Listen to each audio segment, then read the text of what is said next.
Boa noite, meu irmão, boa noite, minha irmã, meu amigo, minha amiga. Você que nos acompanha na página Pregações Espíritas no Facebook e você que está inscrito no canal Pregações Espíritas no YouTube. Sejam todos muito bem-vindos a mais uma pregação de sábado às 20 horas, hoje dia 28 de janeiro de 2023. Como leitura preparatória para a nossa prece, nós vamos ler do livro Pão Nosso, de Emmanuel, psicografado por Francisco Cândido Xavier, o capítulo 9, intitulado Homens de Fé, que tem por epígrafe: todo aquele, pois, que escuta estas minhas palavras e as pratica, assemelhá-lo-ei ao homem prudente, que edificou a sua casa sobre a rocha. Jesus, no Evangelho de Mateus, capítulo 7, versículo 24. Os grandes pregadores do Evangelho sempre foram interpretados à conta de expressões máximas do cristianismo, na galeria dos tipos veneráveis da fé. Entretanto, isso somente aconteceu quando os instrumentos da verdade efetivamente não olvidaram a vigilância indispensável ao justo testemunho. É interessante verificar que o Mestre destaca entre todos os discípulos aquele que lhe ouve os ensinamentos e os pratica. Daí se conclui que os homens de fé não são aqueles apenas palavrosos e entusiastas, mas os que são portadores igualmente da atenção e da boa vontade perante as lições de Jesus, examinando-lhes o conteúdo espiritual para o trabalho de aplicação no esforço diário. Reconforta-nos assinalar que todas as criaturas em serviço no campo evangélico seguirão para as maravilhas interiores da fé. Todavia, cabe-nos salientar em todos os tempos o subido valor dos homens moderados que, registrando os ensinos e avisos da Boa Nova, cuidam desvelados da solução de todos os problemas do dia ou da ocasião, sem permitir que suas edificações individuais se processem longe das bases cristãs imprescindíveis. Em todos os serviços, o concurso da palavra é sagrado e indispensável, mas aprendiz algum deverá esquecer o sublime valor do silêncio a seu tempo, na obra superior do aperfeiçoamento de si mesmo, a fim de que a ponderação se faça ouvida dentro da própria alma, norteando-lhe os destinos. Vamos fazer a nossa oração. Jesus, nosso Mestre, Deus, nosso Pai, amigos e benfeitores espirituais, espíritos familiares e simpáticos, nossos anjos guardiães. A todos vós pedimos a bênção, a intercessão, a inspiração, neste momento em que estamos reunidos em Teu nome, Senhor Jesus, para que, mais uma vez, refletirmos, aprendermos todas as lições que nos serão trazidas na noite de hoje, por Ti, por Teus emissários, e que estejamos em condições, Senhor, de não somente refletir e aprender, mas apreender em nossos corações, em nossas mentes, da forma mais pura, mais límpida possível, essas bênçãos, e que, antecipadamente, gratos por mais esta oportunidade, possamos dar início à pregação de hoje. Que assim seja. Meus irmãos, é muito bom nós termos tudo isso que está ao nosso alcance. Essas lições maravilhosas textos, o próprio Evangelho, a Bíblia e tudo que foi escrito pelos intérpretes, que nós sabemos, não todos, mas grandes partes, um grande número, são missionários do Cristo. Muitos deles reencarnados, os próprios discípulos, nós sabemos, já reencarnaram em outras épocas posteriores à vinda de Jesus Cristo para darem continuidade ao trabalho iniciado pelo próprio Cristo e que antes mesmo da sua vinda já havia mandado, já havia enviado para nós cristãos, por exemplo, o próprio Moisés e muitos outros, né? Abraão, antes, né? Depois, Davi, enfim, e um sem número que nós cristãos sabemos que têm sido enviados. Então é muito bom nós termos acesso a tudo isso. Agora, a nossa reflexão de hoje se dá em relação a o que é ser cristão. Basta nós gostarmos, admirarmos, nos dizermos, pertencermos a um segmento do cristianismo, a uma determinada igreja, ou ser cristão é isso, mas mais do que isso também. É algo que vai além disso. Ou mesmo, não necessariamente se dizer fazer parte de um determinado segmento, mas vivenciar. Então, essa primeira leitura que nós fizemos aqui como leitura preparatória, homens de fé, Emmanuel já está aqui a fazer com que nós reflitamos. O que é ser um homem de fé? É apenas ter o dom da palavra, da pregação?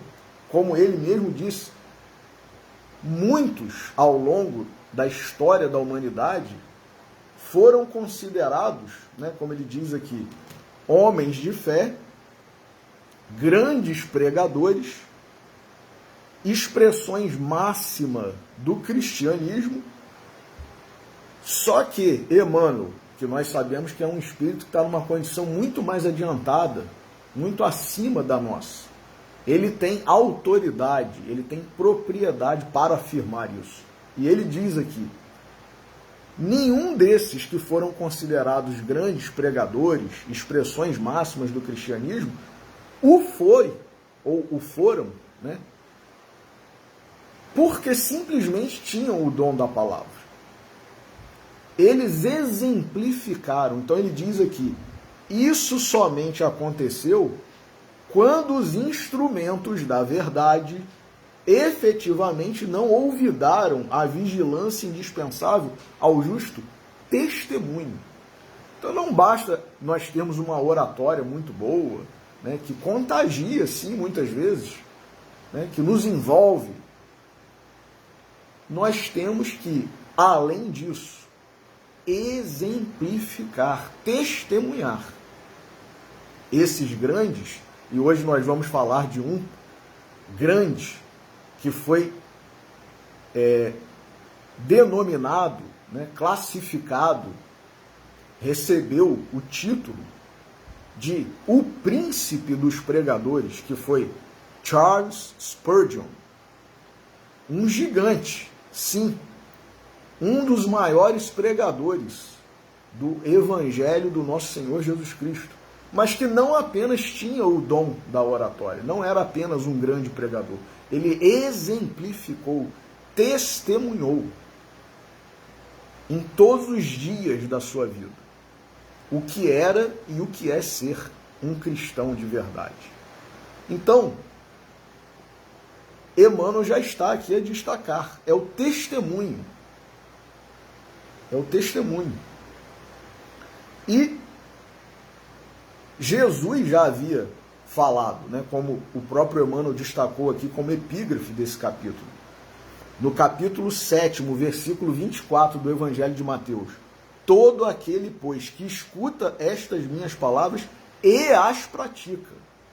Então, o discípulo verdadeiro de Jesus, o cristão verdadeiro, não é aquele que somente escuta ou que profere, repete, prega a palavra de Jesus, a palavra de Deus. Mas, sobretudo, aquele que pratica. Então, eu estou muito longe ainda de ser cristão, mas eu quero ser. Tenho tentado e sei que ainda está muito distante, mas quero ser, seguindo esses exemplos, né? Então nós veremos aqui, por exemplo, o texto que vai ser o texto base da nossa reflexão de hoje, que cita um nome também importante, é mais uma vez do livro Em Torno do Mestre, de Vinícius, capítulo intitulado Ouvindo Stanley Jones. E ele, Vinícius, não fala no texto quem foi Stanley Jones. Ele deixa, aí que também nós começamos a perceber nesses pequenos detalhes, que o bom professor, o bom mestre, ele não dá tudo de mão beijada para os seus alunos, não. O bom mestre, o bom professor, o bom educador, ele estimula os seus alunos, os seus discípulos, a pesquisarem, a irem em busca de conhecimento, de informação, porque na maioria das vezes isso é algo condizente com a nossa elevação espiritual de habitantes de mundo de provas e expiações.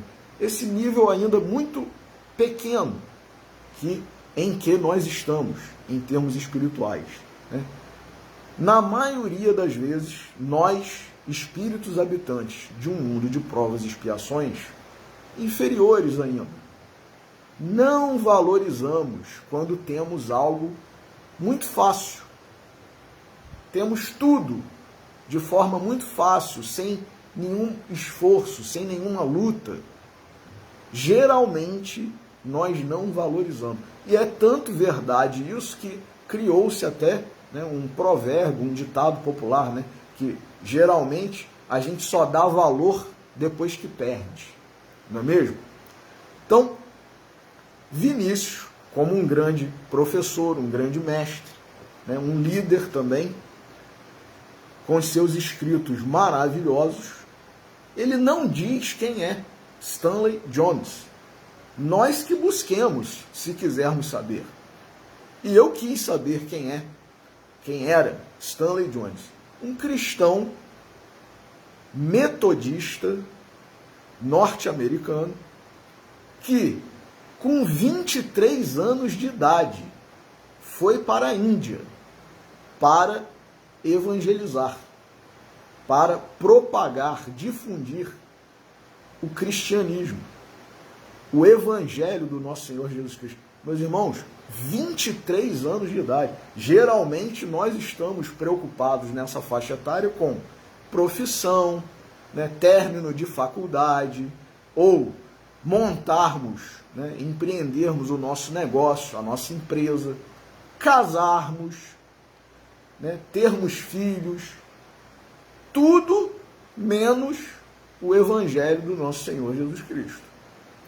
É verdade ou não é? A maioria de nós outros, nesse momento da vida, 23 anos de idade, 20 e poucos anos de idade, e aí eu vou mais uma vez citar aqui o professor Clóvis Tavares, com 20, 21 anos de idade, fundou uma casa para evangelizar crianças, com base no evangelho do nosso Senhor Jesus Cristo e na doutrina espírita.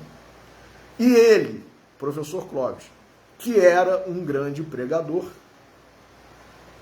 do evangelho, da palavra de Deus, começou a ter uma audiência, embora fosse voltada para as crianças, porque o nome, inclusive, da instituição inicialmente era Escola Infantil Jesus Cristo, sua palavra era tão impregnada de energia boa, contagiante, assim como deve ser a palavra de um pregador do Evangelho do nosso Senhor Jesus, que os pais, os responsáveis, aqueles que levavam as suas crianças para ouvirem a evangelização do professor Clóvis Tavares, começaram a participar também, ficar para assistir, para ouvir. E aí cresceu de uma tal forma que ele transformou a Escola Infantil Jesus Cristo em Escola Jesus Cristo, com várias salas para aulas de evangelho e de doutrina espírita para pessoas de todas as idades. Então, isso é o exemplo, né, o poder de um verdadeiro pregador. E aí, quem conheceu, como nós já dissemos na última pregação, né, de perto, né, teve a oportunidade de conviver, né, seus familiares, pessoas amigas, né, os que foram beneficiados com a sua palavra, com a sua pregação, com as suas aulas, souberam que ele não era apenas um pregador, ele era alguém que vivenciou o Evangelho do nosso Senhor Jesus Cristo todos os dias da sua vida. Inclusive, fazendo caridade sem que muitas pessoas soubessem, como está no Evangelho do nosso Senhor Jesus Cristo. Não saiba a vossa mão esquerda o que dá a vossa mão direita. Então, isso é ser cristão. Então, Stanley Jones, com 23 anos de idade, assim como o professor Clóvis, com 20, 21, fundou uma instituição. Stanley Jones foi para a Índia para evangelizar, fez amizade com Mahatma Gandhi, que foi também, embora não fosse cristão de fé, mas era um cristão nos seus atos, porque foi um pacifista, um defensor da não violência, e inclusive exaltou durante a sua vida diversos trechos do Evangelho do nosso Senhor Jesus Cristo, como nós sabemos, né? Chegou a afirmar que se todos os livros escritos até o momento em que ele, né, proferiu aquela frase, todos os livros escritos até aquele momento se perdessem, mas o Sermão da Montanha estivesse salvo, tudo estaria salvo. Então, alguém que não é cristão, né, que é hindu, proferir tais palavras, valorizando o Sermão do Monte dessa forma, é muito mais cristão do que muitos de nós. E viver, né, o pacifismo, né, a não violência. Então, Stanley Jones, repetindo, com 23 anos de idade, foi para a Índia, tornou-se amigo de Mohandas Gandhi, né, o Mahatma Gandhi, e foi um grande pacifista, ele foi um grande que lutou pela paz entre Japão e Estados Unidos, principalmente. Então, quem quiser conhecer mais, né, eu sugiro, né, e que busque informações. Escreveu vários livros, né, com 88 anos de idade, sofreu um acidente vascular cerebral do tipo hemorrágico, né, que nós comumente chamamos de derrame, ficou com dificuldades de falar, de enxergar, e desde esse dia até o dia de sua morte, de sua desencarnação, não desanimou, não deixou de pregar naquela época, que foi nos idos lá de 1971, quando ainda a fisioterapia não estava tão avançada, né, e praticada como hoje.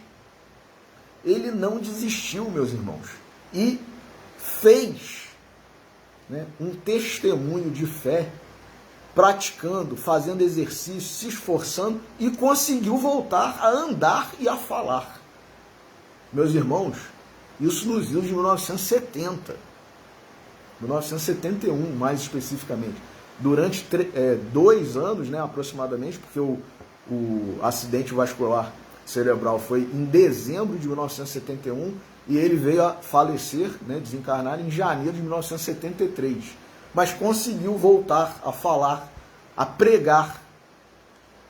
Deixou gravado todo o conteúdo, porque ele não estava conseguindo escrever, mas deixou gravado o conteúdo que veio a ser o seu último livro, em mensagem, né, em arquivo de áudio. Então, um sujeito, né, um cidadão, uma pessoa que faz isso já com seus 89, 90 anos de idade, acometido de um derrame, né, de um acidente vascular cerebral do tipo hemorrágico. É um exemplo, além de toda a sua vida. Foi um grande também amigo próximo, que muitos chamam de confessor, digamos assim, né, e orientador, digamos, nos aspectos espirituais de Roosevelt, o presidente dos Estados Unidos. Então, ele não apenas pregava, ele vivenciava, ele orientava, ele evangelizava, não somente na Índia, Japão, Ásia, como um todo, vários outros lugares ali. Então, por que que Vinícius dá esse título a esse capítulo? Ouvindo Stanley Jones. Porque nós temos que prestar atenção nesses espíritos, nesses missionários que Jesus nos envia. Que às vezes a gente fica imaginando, né, Jesus como nosso mestre, como nosso líder, como nosso exemplo, mas é muito distante. E a gente às vezes até usa esse tipo de frase, mas eu não sou como Jesus. Jesus é Jesus, eu sou eu, quem sou eu? Né? E para, na verdade, justificar comportamentos, atitudes, palavras condenáveis que nós proferimos, né, realizamos, executamos. Eu não sou Jesus. Você quer me comparar com Jesus? Mas mais próximos de nós, digamos assim, tem todos esses que o próprio Cristo nos envia. Então, está muito distante a divindade, né, a magnitude de Jesus, que é a imagem que nós temos de Deus aqui na Terra. Se está muito distante, e lógico, né, está. Então que nós nos aproximemos, pelo menos, desses grandes que Jesus nos enviou. E nos enviará sempre. Então Stanley Jones é um deles.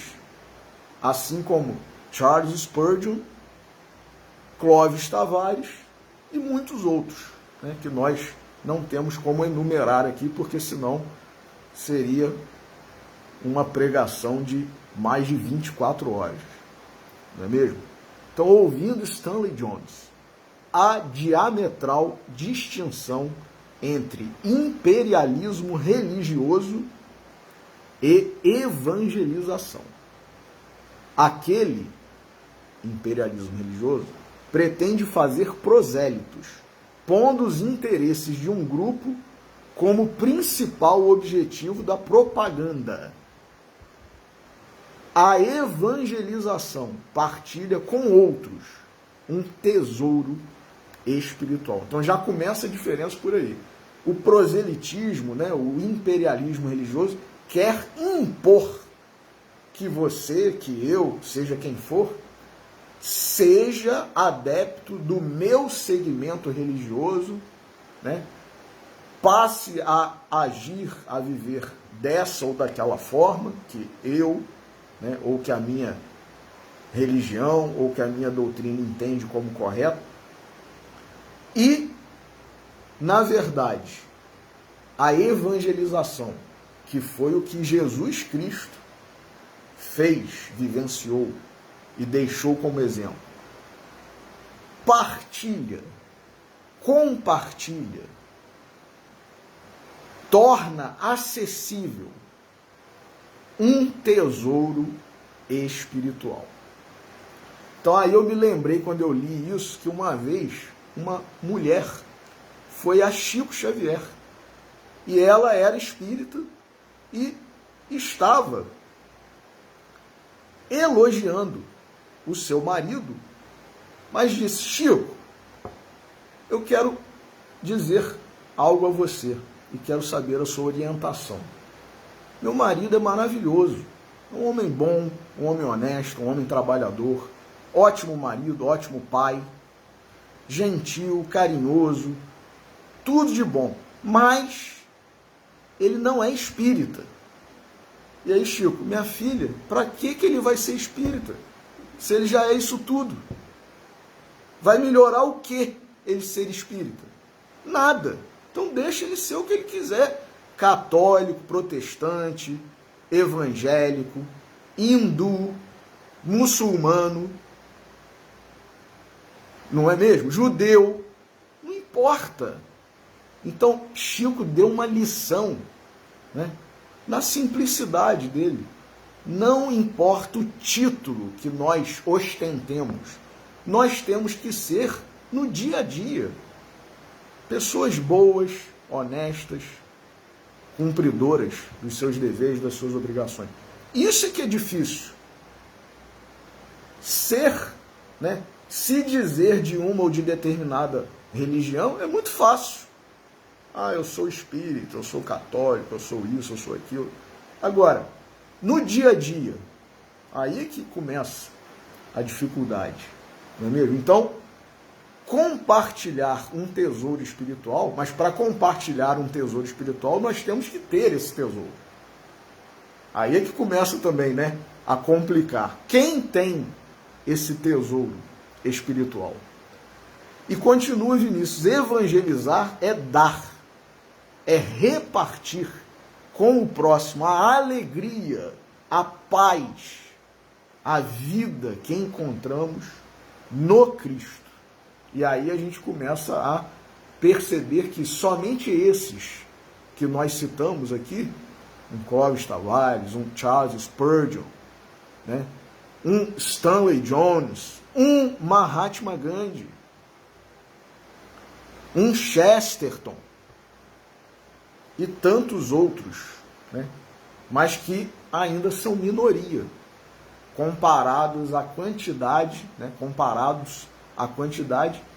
de nós outros que nos dizemos desse ou daquele segmento, mas que no dia a dia ficamos muito distantes, né, do que é realmente ser um cristão.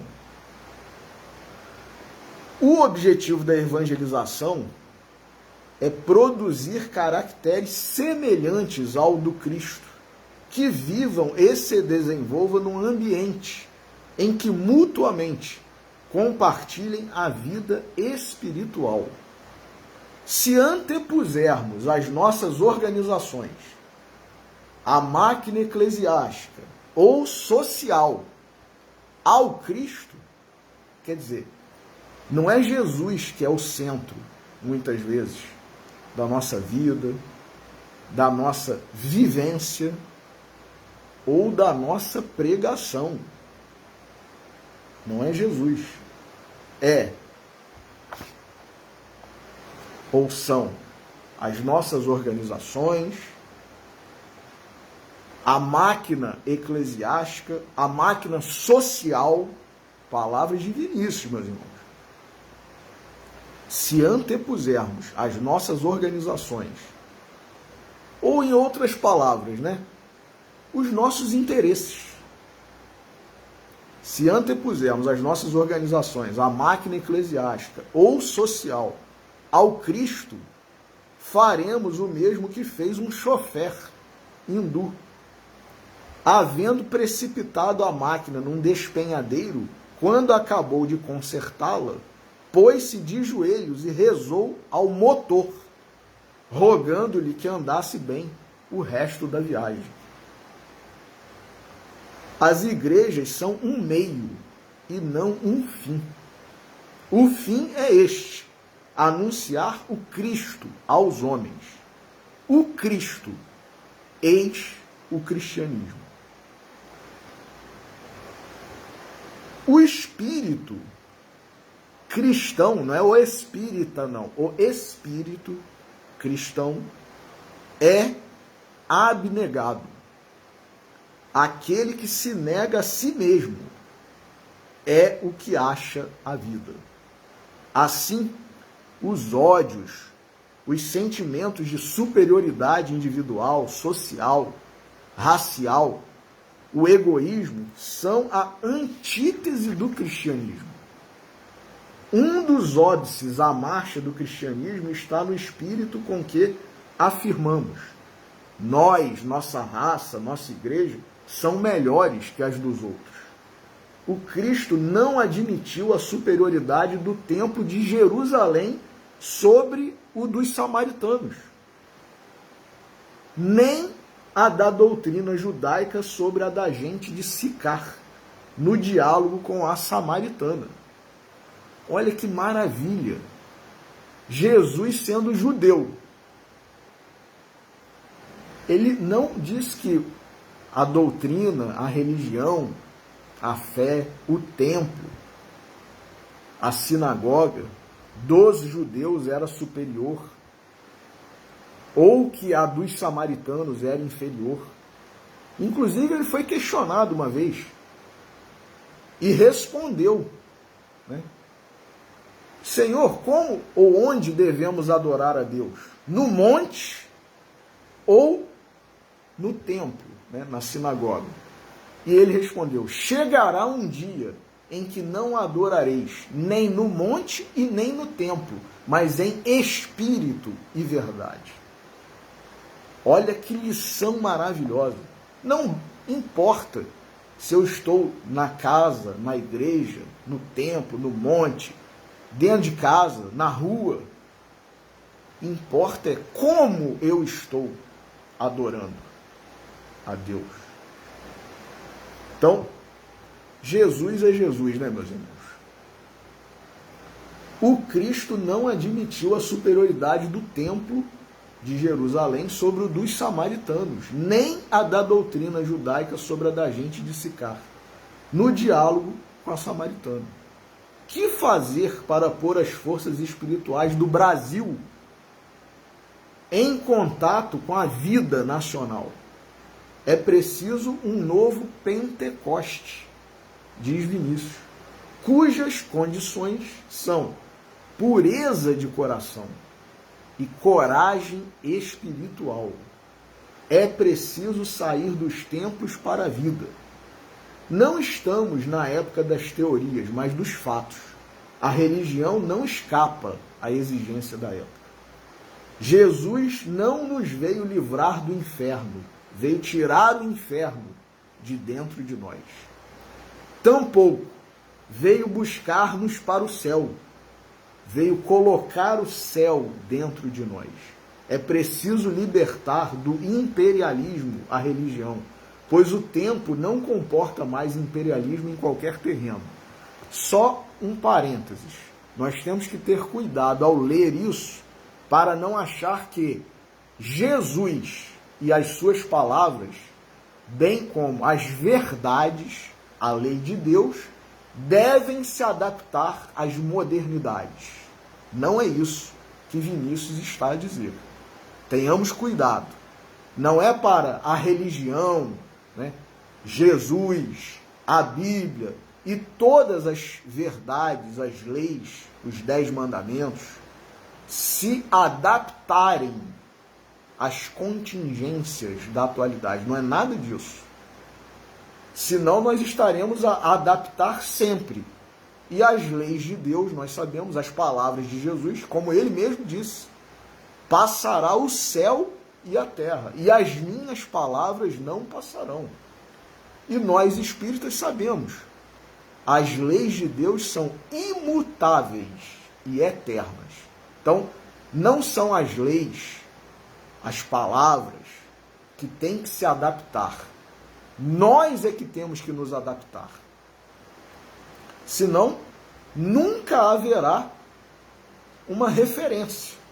Porque se elas se mudarem, né, se elas se alterarem, se elas se modificarem de acordo com cada época da humanidade, vai virar, como nós conhecemos, um telefone sem fio, aquela brincadeira, né? No final, quando a gente pede para a pessoa falar o que foi dito no início do círculo, né, da roda, da ciranda, não é mais o que a primeira pessoa disse. Não é mesmo? Está tudo diferente já. Foram acrescentadas novas palavras, novas informações, outras que foram ditas são retiradas. Então, muda-se o conteúdo de tal forma que no final da brincadeira, né, que é muito importante para nós, no final da brincadeira, não é mais a mensagem inicial que está a ser proferida, divulgada, mas uma outra. Então nós temos que ter cuidado ao lermos essas palavras de Vinícius, para não acharmos, Vinícius está dizendo que a gente tem que adaptar, então, as circunstâncias, as modernidades. Temos que adaptar a nossa vida de acordo com o momento em que nós vivemos ao ensinamento de Jesus, as palavras de Deus, as leis divinas. Lógico que, como, né, está dito aqui pelo Vinícius. Então é preciso libertar do imperialismo a religião, pois o tempo não comporta mais imperialismo em qualquer terreno. Já não podemos impor crenças, devemos convidar o povo a raciocinar conosco. O cristianismo ensina que Deus é Pai da humanidade e que todos somos irmãos. Logo, temos os mesmos direitos. Lógico, isso aí é inquestionável. João pretendeu chamar fogo do céu para extinguir Samaria. Até hoje os homens querem resolver os problemas sociais por meio do fogo dos canhões e das metralhadoras. Aí é que começa, né?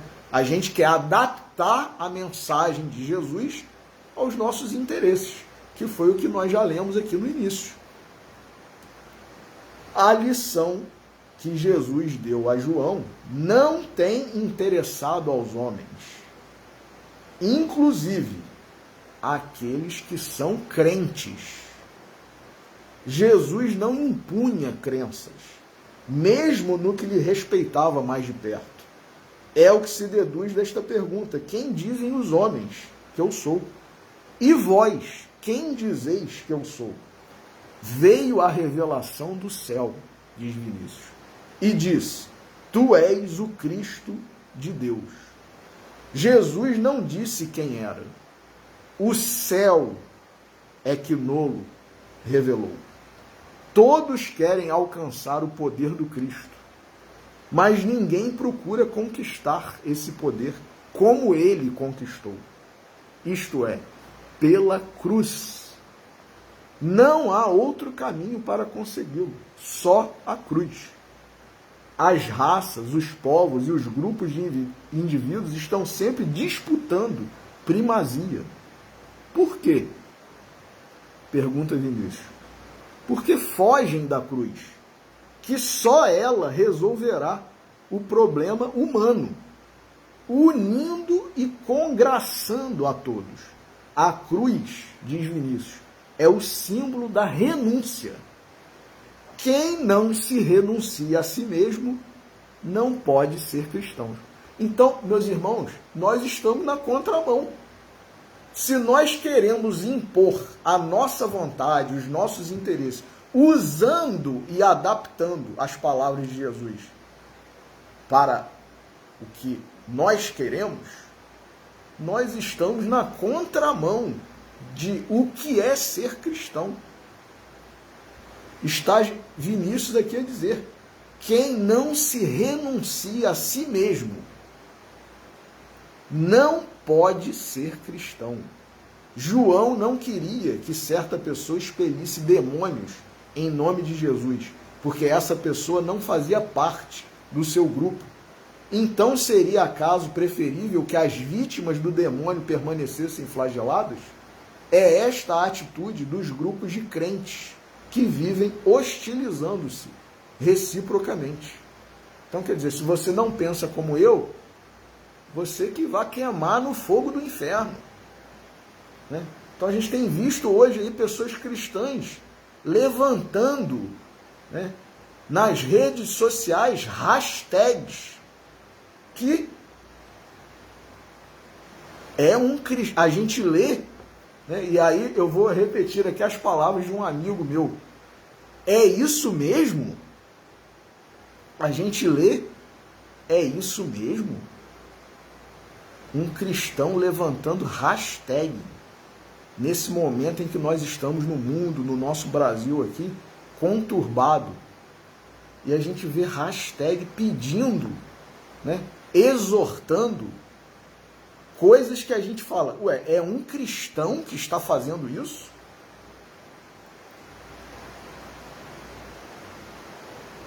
Se quisermos ser cristãos, precisamos imitar a Jesus. Questão 625 de O Livro dos Espíritos. Qual é o maior modelo e guia que Deus enviou aos homens na Terra para segui-lo? Resposta dos Espíritos: Jesus. Modelo e guia. Então, se a gente se diz cristão, a gente tem que imitar, seguir quem? Jesus, meus irmãos. E diz Vinícius aqui, se quisermos ser cristãos, precisamos imitar a Jesus. Viver como ele viveu, renunciando-se a si mesmo, pelo bem de outrem. O cristianismo de muitos está apenas na mente, não chega ao coração. São cristãos teóricos, não o são de fato. E a época, aí é que está, olha, a época em que nós estamos é de fatos e não de teorias. Aí é que está a adaptação, a transformação que nós temos que empreender é sair do campo teórico apenas para vivenciar. E que foi, na verdade, o que Jesus fez. Que foi o que Jesus fez. Seja o vosso falar sim, sim, não, não. Pois o que passa disso é de procedência maligna. Nem todo aquele que diz Senhor, Senhor, entrará no reino dos céus, mas aquele que fizer a vontade do meu Pai que está nos céus. Então, na verdade, não é transformar, é imitar, é fazer o que Jesus fez. Diz Vinícius, o poder de Jesus não é obra do acaso. Ele pagou o preço. O homem deve fazer o mesmo. O modelo é para ser imitado. Jesus tem vida eterna. O homem deve alcançá-la também. O esforço é a condição indispensável para conseguir o que almejamos. Isto é uma verdade que se verifica tanto no terreno físico e mental, quanto na esfera espiritual.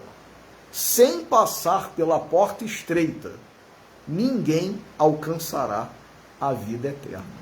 Então, excelente texto de Vinícius.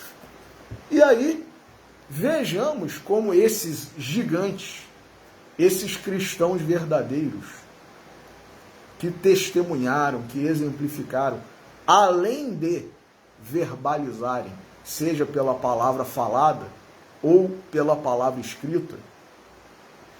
Vamos ver, por exemplo, um trecho desse livro que faz parte de uma coleção, Pregando a Bíblia, com Charles Spurgeon, Sermões e Esboços, da editora Pencal.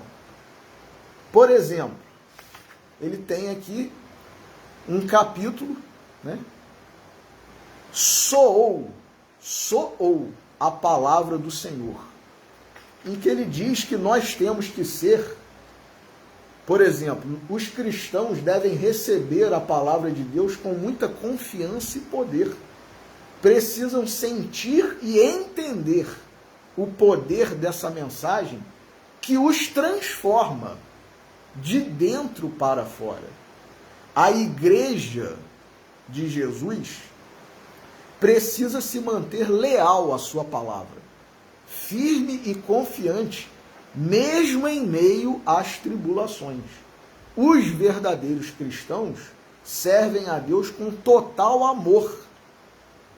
Olha aí, não é amor só para uns. Ah, você defende não sei o quê? Então, para você é hashtag, todo mundo já sabe qual é, né?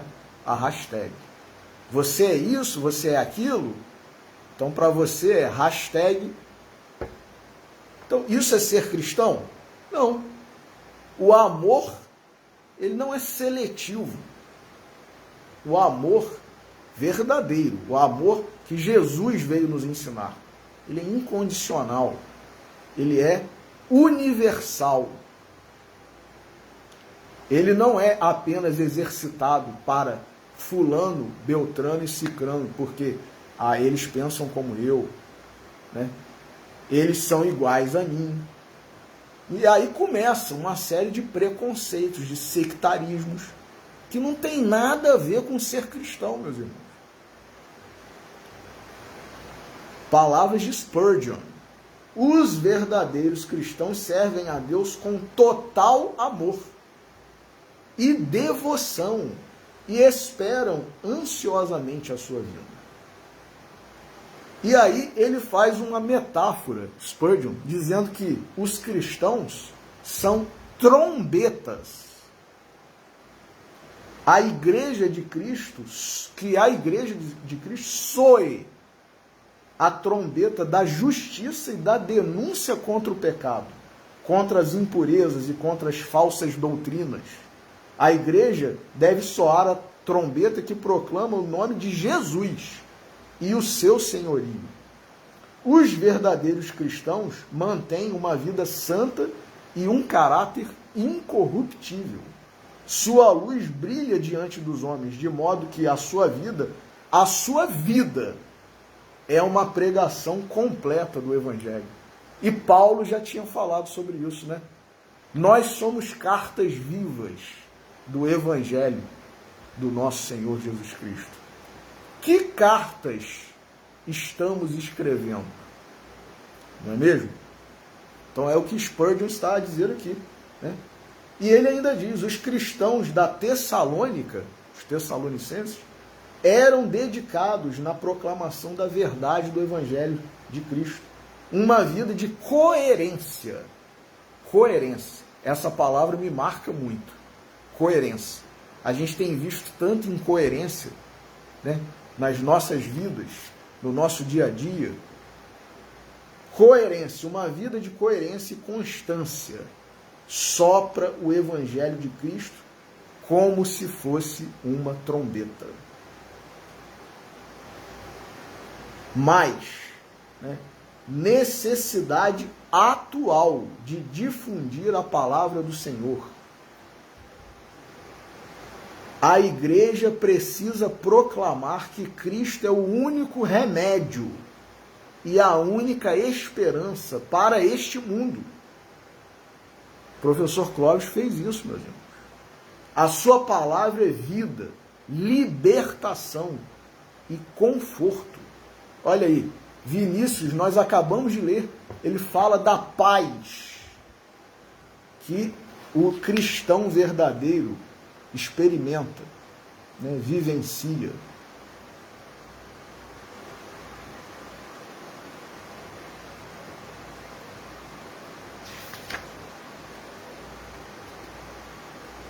Aqui, ó. Evangelizar é dar, é repartir com o próximo a alegria, a paz, a vida que encontramos no Cristo. Então, isso é ser cristão. Então, vejamos a congruência desses grandes. O professor Clóvis um cristão espírita. Vinícius, um cristão espírita. Stanley Jones, um cristão metodista. Charles Spurgeon, um cristão presbiteriano, se não estou enganado.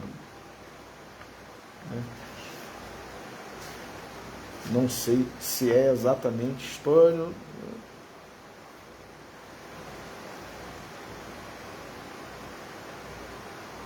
Protestante, né, reformado, né, do segmento, né, do protestantismo. Enfim.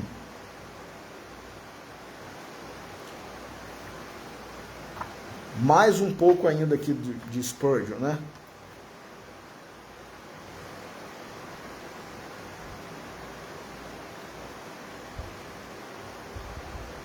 A Igreja do Senhor é a responsável por proclamar sua mensagem através do seu caráter e esforços. E aí eu também me lembrei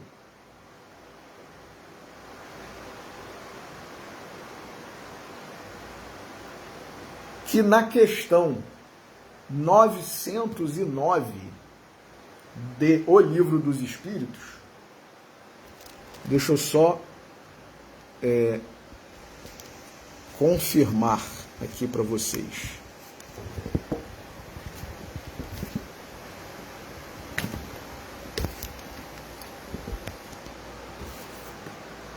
Que fala sobre esforço, que eu adoro essa questão.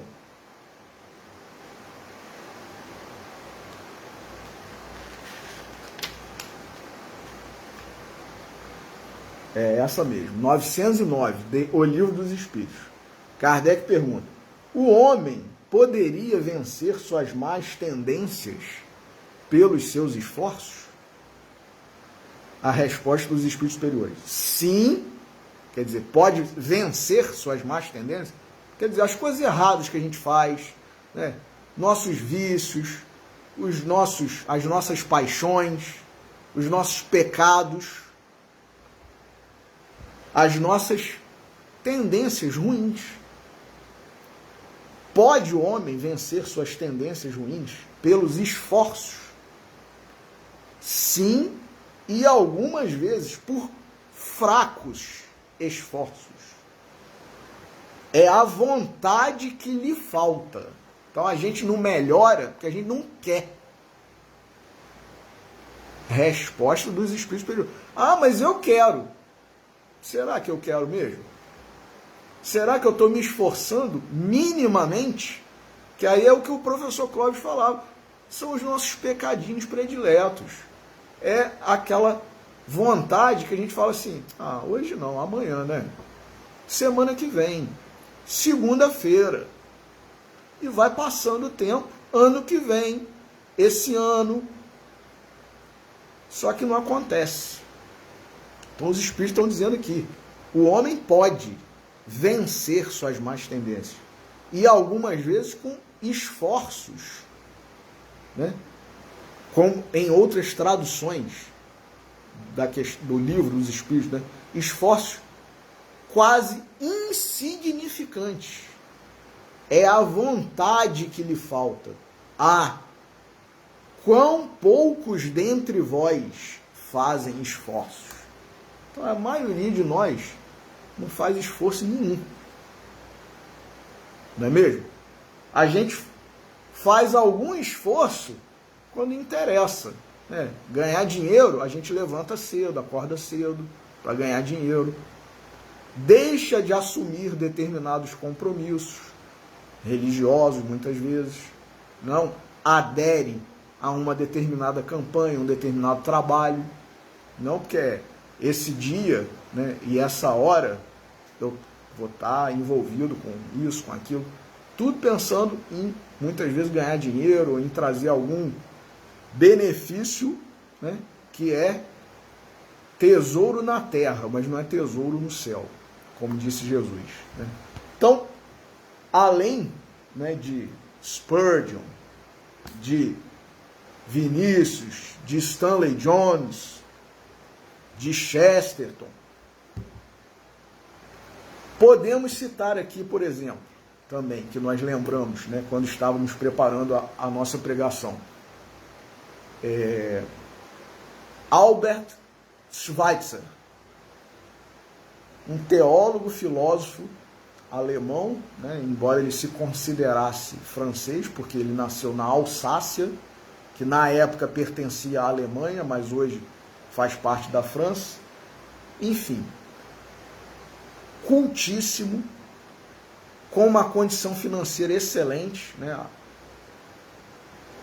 Antes dos 30 anos tinha uma posição, era um intérprete de Bach, dos poucos que até hoje, né, poucos alcançaram o nível de perfeição na execução das peças, das obras, né, das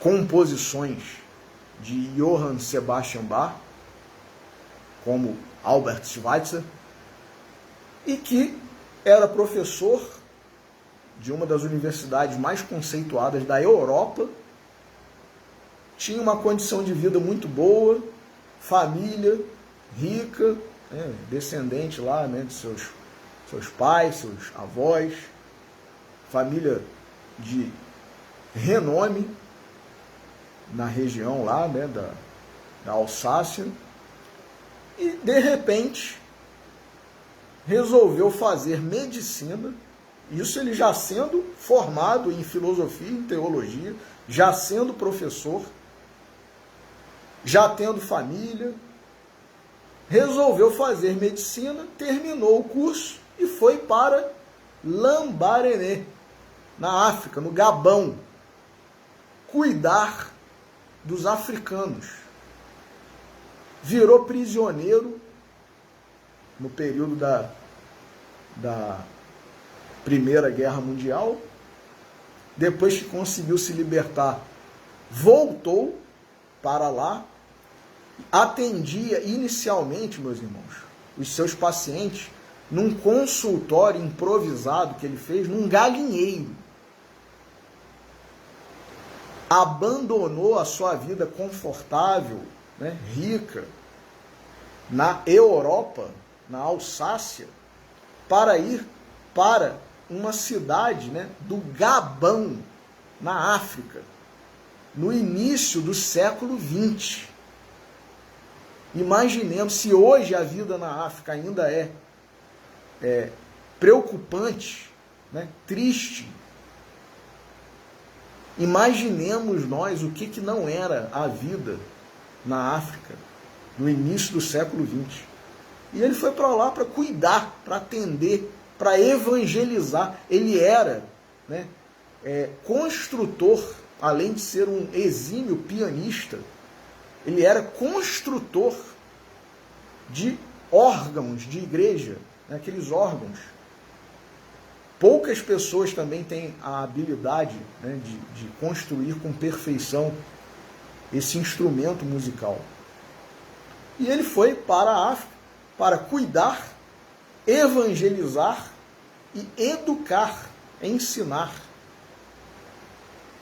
pessoas que inicialmente não falavam sequer a sua língua, o seu idioma, e morreu lá.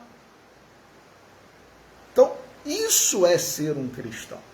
Muitos de nós ficamos no nosso escritório, na nossa cadeira, né, na nossa poltrona, pregando, mas no dia a dia o que nós fazemos? Não é mesmo? Então lembrei também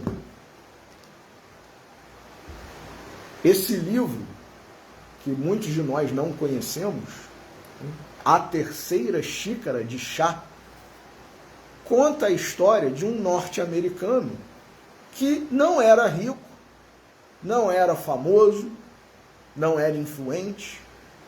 Na verdade, né, se nós formos encarar a realidade da sua vida na época, ele era um sem-teto, mas nem por isso estava a invadir propriedades alheias, nem por isso estava preocupado com movimentos sociais que traria um benefício para si mesmo, dormia num carro, que era a única coisa de algum valor, digamos assim, que ele possuía, mas que não era um carro do ano, uma super máquina, né, de nada disso. Era um carro velho. Ele dormia nesse carro. E vendeu tudo que ele tinha para ir para o Paquistão e para o Afeganistão para empreender, né, construir escolas, principalmente para as meninas afegãs, paquistanesas. Isso é o feminismo bom, na prática ali, feito por alguém que se importa com a condição real de meninas e mulheres que estão precisando de ajuda, de uma transformação nas suas vidas. Foi sequestrado pelos opositores. Ele lidou, meus irmãos, com terroristas lá daquela região. Então, esse é o verdadeiro feminista, não é mesmo? Sendo homem. Então, esse livro, para quem quiser conhecer, né, é uma literatura que não é religiosa, não é espiritual, uma literatura estrangeira que conta a vida de um homem desconhecido que resolveu, na sua juventude, né, vender tudo o que tinha para ir para o Afeganistão, o Paquistão, transformar a vida das crianças, principalmente meninas, que não tinham acesso sequer à educação. Então, isso é ser um cristão de verdade, não é mesmo? Então, para terminar, também de Emmanuel, do livro Caminho, Verdade e Vida, capítulo 19, intitulado Na Propaganda. Olha aí, a propaganda não é somente aquilo que a gente anuncia, verbaliza, não é mesmo? Mas o que a gente vivencia, o que a gente faz. As exortações do mestre aos discípulos são muito precisas para provocarem qualquer incerteza ou indecisão. Quando tantas expressões sectárias requisitam o Cristo para os seus desmandos intelectuais, é justo que os aprendizes novos, na luz do Consolador, meditem a elevada significação deste versículo de Lucas, qual? E dir-vos-ão, ei-lo aqui ou ei-lo ali, não vades, nem os sigais. Jesus, Lucas, capítulo 17, versículo 23. Na propaganda genuinamente cristã, não basta dizer onde está o Senhor. Indispensável é mostrá-lo na própria exemplificação. Muitos percorrem templos e altares procurando Jesus.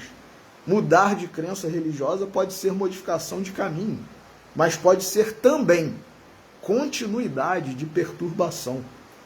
Torna-se necessário encontrar o Cristo no santuário interior. Cristianizar a vida não é imprimir-lhe novas feições exteriores, é reformá-la para o bem no âmbito particular. Os que afirmam apenas na forma verbal que o mestre se encontra aqui ou ali, arcam com profundas responsabilidades. A preocupação de proselitismo é sempre perigosa para os que se seduzem com as belezas sonoras da palavra, sem exemplos edificantes. O discípulo sincero sabe que dizer é fácil, mas que é difícil revelar os propósitos do Senhor na existência própria. É imprescindível fazer o bem antes de ensiná-lo a outrem, porque Jesus recomendou ninguém seguisse os pregoeiros que somente dissessem onde se poderia encontrar o Filho de Deus. Então, meus irmãos, nós temos que ter muito cuidado, principalmente com atitudes que podem até nos enganar, mas que na verdade são: os fins justificam os meios. Nós temos que ter cuidado com isso. Pode parecer até uma caridade, eventualmente, né? E há poucos dias eu estava lembrando com minha mãe, com os meus sobrinhos, um dos livros de André Luiz, que é o Obreiros da Vida Eterna, a irmã Zenóbia, juntamente com o padre Hipólito, numa região do plano espiritual, onde havia inúmeros espíritos pedindo socorro, implorando, e a irmã Zenóbia e o padre Hipólito, digamos assim, se eu tivesse que traduzir, né, recusam. E André Luiz fica impressionado. Não seria isso uma falta de caridade, recusar o socorro? Eles estão implorando. E aí, eles, juntamente com uma trabalhadora, né, que tinha uma mediunidade muito aguçada, eles informam e revelam e permitem que André Luiz enxergue. Eles não estão efetivamente arrependidos, transformados, querendo, de fato, não apenas sair dessa condição porque querem uma nova vida, né, de ausência de pecados, de caridade, de trabalho no bem. Eles apenas somente querem sair dessa situação ruim para eles.